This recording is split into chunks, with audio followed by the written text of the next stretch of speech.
Hello guys, welcome back. So today we're going to analyze a deal. I'm going to take you through how I analyzed one of my deals that I just submitted an offer on a couple days ago, and then I'm going to actually let you see the property, and then at the end I'll let you know what I decide to do. All right, talk to you soon. Okay, so I'm going to show you the app that I use to analyze my deals. It's just a real simple app. It's called Mortgage. I use it on my phone and I love it because it's very simple and it's just quick and easy for me to access when I'm on the go. Here we are, we're going to open it up. I already put the information in there, so I'm just going to run through it with you real quick. The home purchase price was $67,900. I've always put 20% down to avoid my PMI, so that's plugged in there. And then the interest rate is 4.85%. This is the same interest rate that I received from my last deal, so I just used that. Loan term, 30 years. Property taxes, I grabbed this information from the MLS, or not the MLS, but from the listing from my agent, and that was $411. $772 for home insurance. You can gather that information from your home insurance agent. And then HOAs, I always want to cry when I see HOAs. I typically stay away from homes that have HOAs, but in this particular instance, I wanted to kind of run the comps and see what happened. So the HOA dues are actually $200 a month, so that's $2,400 a year. So after plugging all that information, I'm able to come up with my monthly payment, which is $585. That's automatically calculated for you. And you see here it breaks down everything with PI, TI, principal, and interest, and taxes, and insurance, and even that HOA due. So then what I do is I look at my rental comps. And remember, my rental comps, I'm looking at the range between my highest and my lowest. And for this particular area, anywhere between 1,100 and 1,400 is considered a great comp in this area. So remember, I never go with the highest comp. I always go with the comp that's the least amount, so that I can take in consideration worst case scenarios. So in this particular instance, what I did is I took into consideration the comp that was $1,100. So we're going to plug in $1,100,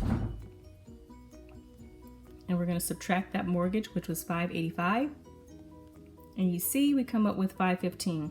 However, I have to take in consideration my property management company, which charges 10%. So I have to subtract 10%, which is $110, because $110 is 10% of $1,100. And you see I'm left with $405. Not so fast. I still have to subtract another 10% for my contingency fund as well as my reserves. So I'm going to subtract another $110. And for me, it came out to be $295. Anything above $250 is something that's safe for me. That's something that I'm looking for. So I know that my cash flow will be $295. It's above that 250 mark, so I know that I will proceed with this deal. So my next step would be to schedule a virtual tour, and I have that footage here so you guys can walk with me, along with me on that virtual tour. Stay tuned.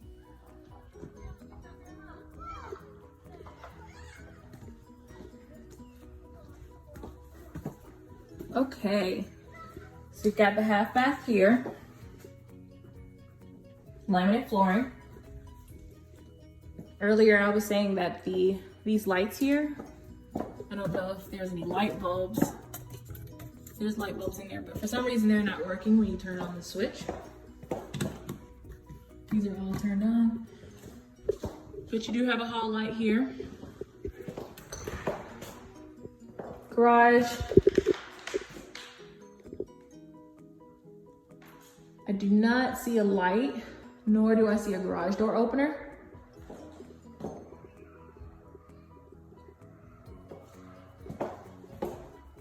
Living space.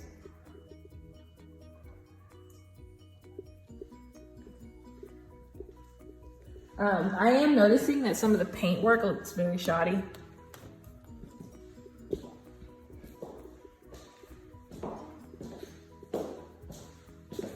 These are some new doors. You've also got new windows as well.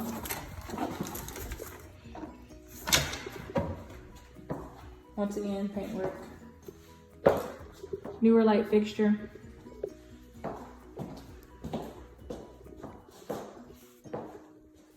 paint.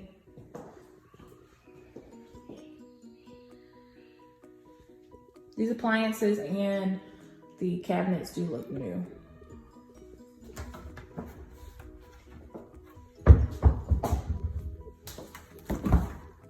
Yeah, that's brand new. Go outside.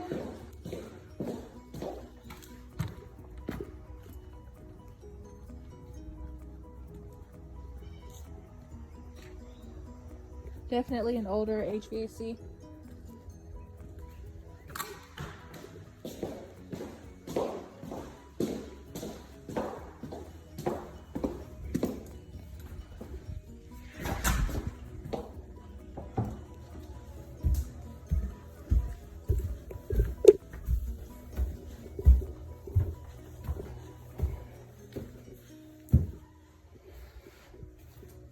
Carpet doesn't look bad at all. I can't tell if it's brand new or if they just did a really good job of cleaning.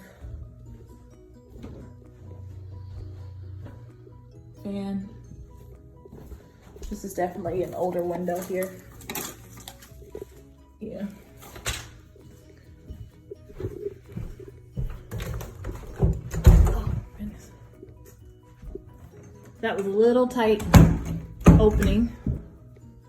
Definitely something there. Another fan. It needs light fixture.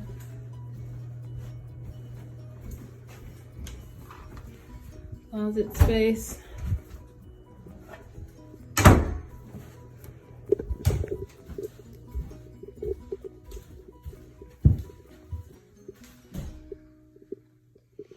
That's definitely a new toilet. Missing some light bulbs there. Ugh, paint.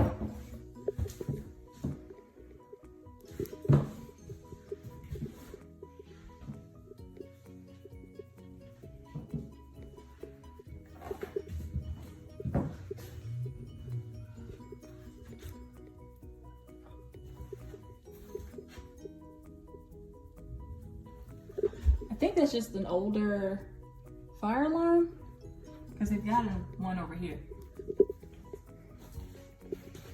Water heater, which good thing is they've got an expansion tank on this one.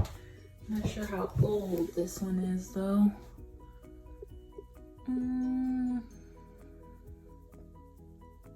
I can't tell. Oh, furnace is back here. Definitely older. Here's washer and dryer connections.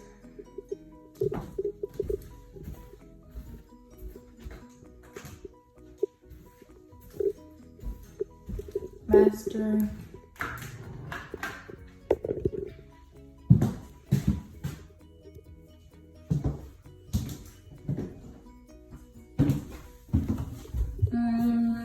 Got some paint that's chipped on the toilet. I mean, really. Is that plaster? No, it's drywall.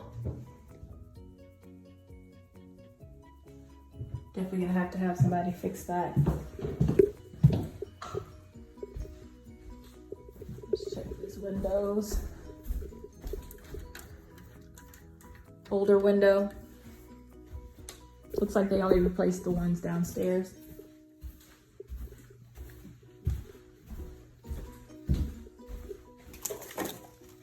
Older window.